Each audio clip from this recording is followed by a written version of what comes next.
കഴിഞ്ഞ തവണ കോഴിക്കുഞ്ഞുങ്ങളെ പൂച്ച കൊണ്ടുപോയ കഥ ഇൻസ്റ്റാഗ്രാമിൽ പറഞ്ഞപ്പോൾ കിട്ടിയ കമന്റ് ആണത്. അന്നേ തീരുമാനിച്ചായിരുന്നു ഇനി കോഴിക്കുഞ്ഞുങ്ങളെ വാങ്ങിക്കുവാണെങ്കിൽ നല്ല രീതിക്ക് അവരുടെ സേഫ്റ്റി ഉറപ്പാക്കിയിട്ടേ വാങ്ങിക്കൂ എന്ന്. സോ രാവിലെ തന്നെ ചൂലും എടുത്ത് ഞാൻ ഇറങ്ങി.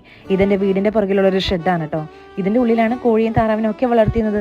ഡാഡിയും മമ്മിയും ന്യൂസിലൻഡ് പോയ ടൈമിൽ അതിനൊക്കെ കൊടുത്തിട്ടാണ് പോയത്. അതുകൊണ്ട് ഷെഡ് ആകെ പൊടി പിടിച്ചു. അതിനെ ക്ലീൻ ആക്കി എടുക്കണം. പിന്നെ ഇതിന്റെ ഉള്ളിൽ വല്ല പാമ്പും പഴുതാരി ഉണ്ടാവില്ലെന്ന് ചോദിച്ചാൽ ദേ ഈ പുണ്യാളനിലാണ് കേട്ടോ ഞങ്ങളുടെ വിശ്വാസം.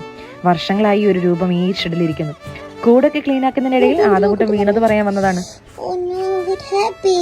ആദകുട്ടിന് കോഴിക്കുഞ്ഞുങ്ങളെ ഭയങ്കര ഇഷ്ടമാണ്, അതുപോലെ തന്നെ എനിക്കും. അതുകൊണ്ടാണ് പിന്നെയും കോഴിയെ വാങ്ങിക്കാൻ തോന്നിയത്.